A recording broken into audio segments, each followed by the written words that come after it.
राम हरख बोले, अमीरों का ऐसा स्वभाव बहुत कम देखने में आता है, कोई भाप ही नहीं सकता है। रियासत अली ने समर्थन किया। आपने महाराजा चागली को देखा होता तो दांतों तले उंगली दबाते। एक गड्ढे की मिर्जाई और चमरौधे जूते पहने बाजारों में घूमा करते थे। सुनते थे एक बार बेगार में पकड़े गए थे और उन्हीं ने 10 लाख से कॉलेज खोल दिया। और उन्हीं ने क्या किया है? 10 लाख से अब कॉलेज खोल दिया है। कौन से महाराज ने खोला है? महाराजा चागली को देखा। ठीक। मैं मन में काटा जा रहा था, पर न जाने क्या बात थी कि यह सफ़ेद झूठ उस वक्त मुझे हास्या इस पर न जान पड़ा। उसके प्रत्येक वाक्य के साथ मानो मैं उस कल्पित वैभव के समीप तर आता जाता था। जैसे जैसे वो मतलब उसके बारे में पढ़ाई कर रहा है, वैसे वैसे वो अपने को अनुभव कर रहा है। मैं सवार नहीं हूँ।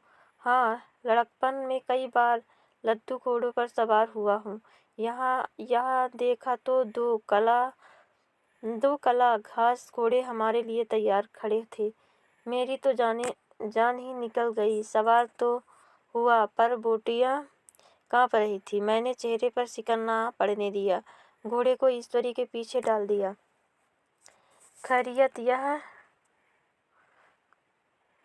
यह हुई कि ईश्वरी ने घोड़े को तेज ना किया, वरना शायद मैं हाथ पैर तुड़वाकर लौटता।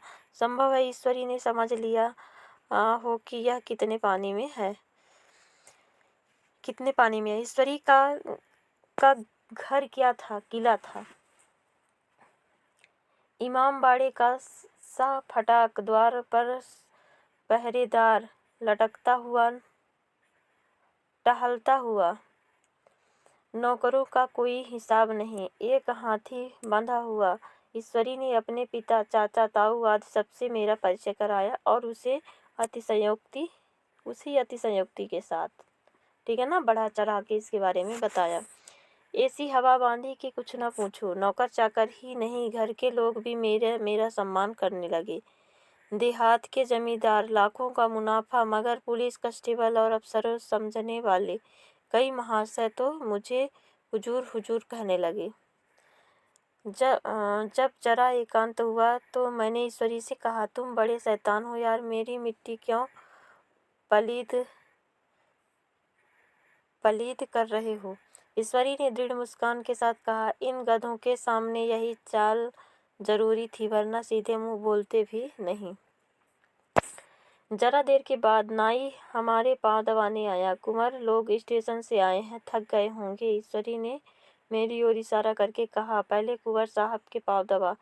मैं चारपाई पर लेटा हुआ था। मेरे जीवन में ऐसा शायद ही कभी हुआ हो कि किसी ने मेरे पांव दबाए हो। मैं इसे अमीरों के चोचले, रईसों का गधापन और बड़े आदमियों की मुटमर्दी और जाने क्या क्या कहकर ईश्वरी का परिहास किया करता, और आज मैं तोप जोड़ों का रईस बनने का शौक भर रहा था।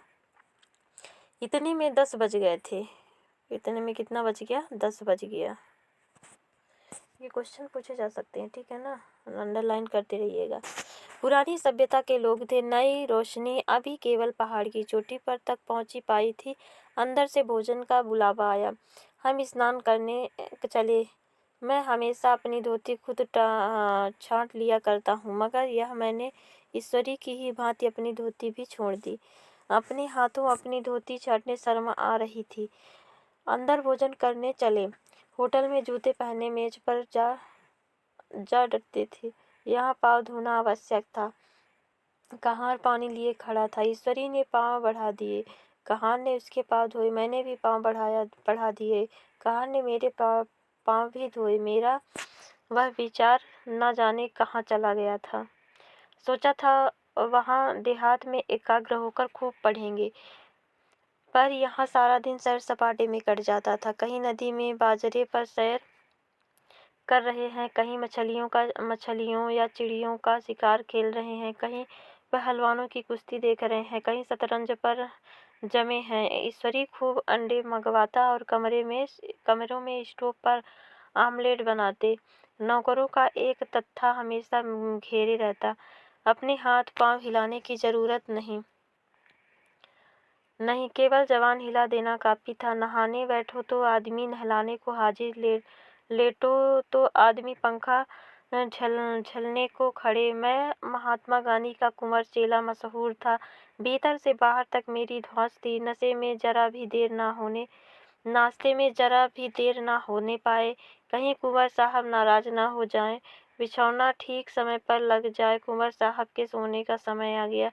मैं ईश्वरी से भी ज्यादा नाजुक दिमाग बन गया था, या बनने पर मजबूर किया गया था। ईश्वरी अपने हाथ से बिस्तर बिछा ले, लेकिन कुंवर मेहमान अपने हाथों से कैसे अपना बिछौना बिछा सकते हैं? उनकी महानता में भट्टा लग जाएगा। एक दिन सचमुच यही बात हो गई। ईश्वरी घर में था। शायद अपनी माता से कुछ बातचीत करने में देर हो गई थी। यहाँ 10 बज गए थे।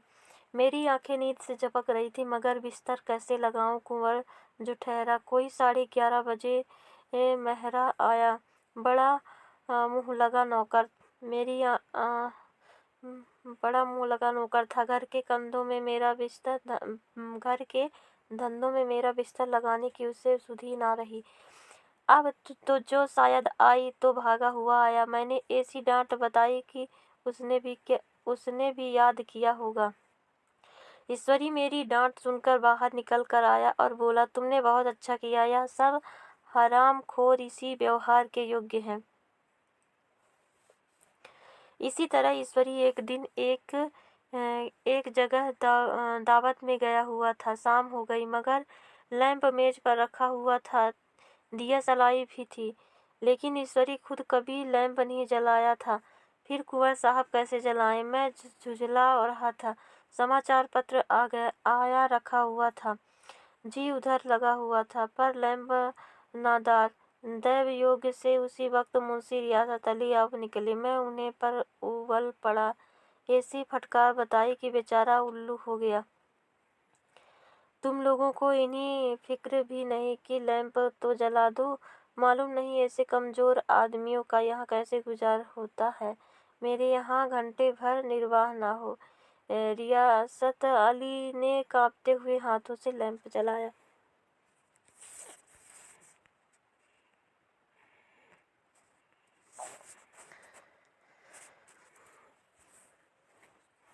वहाँ एक ठाकुर अक्सर आया करता था। कुछ मन चला आदमी था। महात्मा गांधी का परम भक्त था। मुझे महात्मा जी का चेला समझकर मेरा बड़ा लिहाज करता था। वह मुझसे कुछ पूछते संकोच करता था। एक दिन उससे मुझे अकेला देख करके आया और हाथ बांध कर बोला, सरकार तो गांधी बाबा के चेले हैं ना। लोग कहते हैं कि यहाँ स्वराज हो जाएगा तो जमींदार न रहेंगे।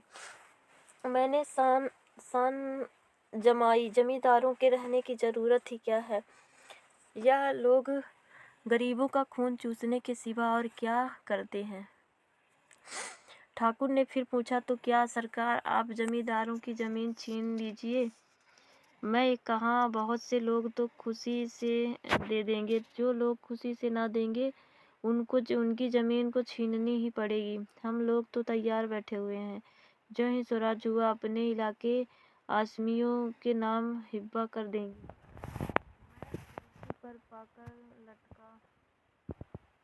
मैं कुर्सी पर पांव लटकाए बैठा था।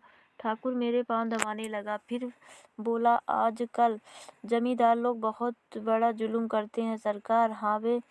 हमें भी हुजूर अपने इलाके में थोड़ी सी जमीन दे दो तो चलकर वहीं आपकी सेवा करूं। मैंने कहा, अभी तो मेरा कोई इख्तियार नहीं है भाई, लेकिन जो ही इख्तियार मिला मैं सबसे पहले तुम्हें बुलाऊंगा। तुम्हें मोटर ड्राइवर सिखाकर अपना ड्राइवर बनाऊंगा। मोटर ड्राइवर किसको बना रहा है? उसको, चौहान को, ठीक है,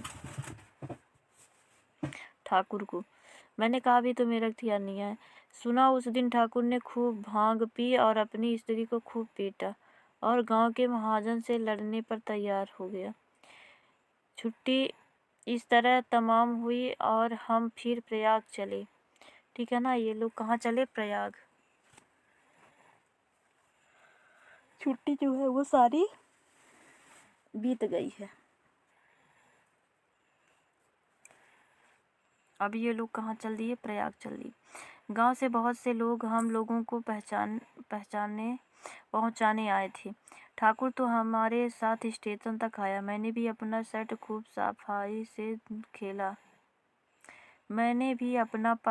सफाई से खेला और अपनी कुबेरोचित विनय और देवत्व की मुहर हर एक हृदय पर लगा दी। जी तो चाहता था हर एक नौकर को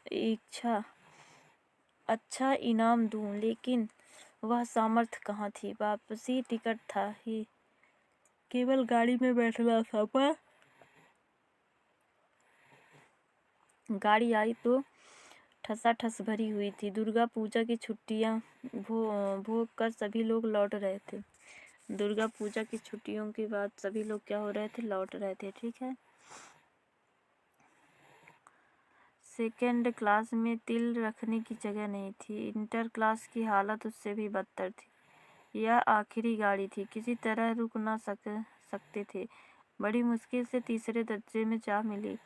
हमारे ईश्वर ने वहाँ अपना रंग जमा लिया, मगर मुझे उसमें बैठना बुरा लग रहा था। आए थे आराम से, लेटे लेटे जा रहे थे, सिकुड़े हुए। पहलू बदलने की भी जगह न थी। कई आदमी पढ़े लिखे भी थे। वे आपस में अंग्रेजी राज्य की तारीफ करते जा रहे थे। एक महाशय बोले, ऐसा न्याय तो किसी राज्य में नहीं देखा। छोटे बड़े सब एक बराबर। राजा भी किसी पर अन्याय करे तो अदालत उसकी गर्दन दबा देती है।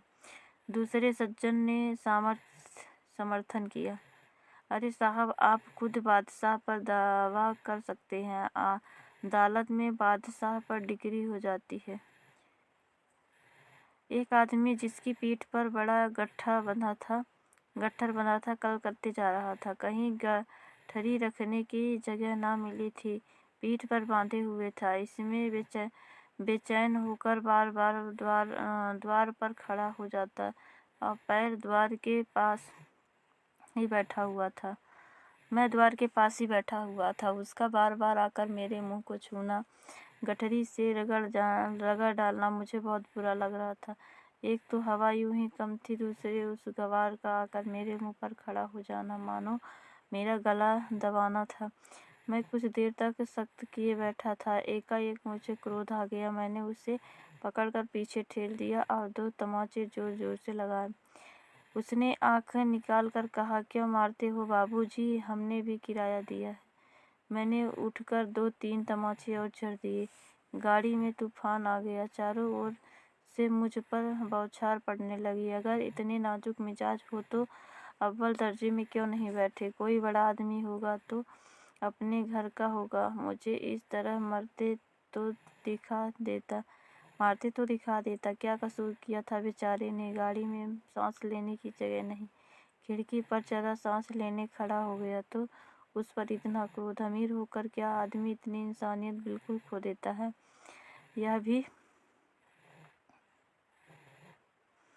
यह भी अंग्रेजी राज्य है जिसका आप बखान कर रहे थे। एक ग्रामीण बोला, दफ्तरन माँ घुसन तो पावत नहीं, उस पर इतना मिजाज। ईश्वरी ने अंग्रेजी में कहा, what an do it you. यार वीर तुम कितने मूर्ख हो। और मेरा नशा अब कुछ उतरता हुआ मालूम होता है।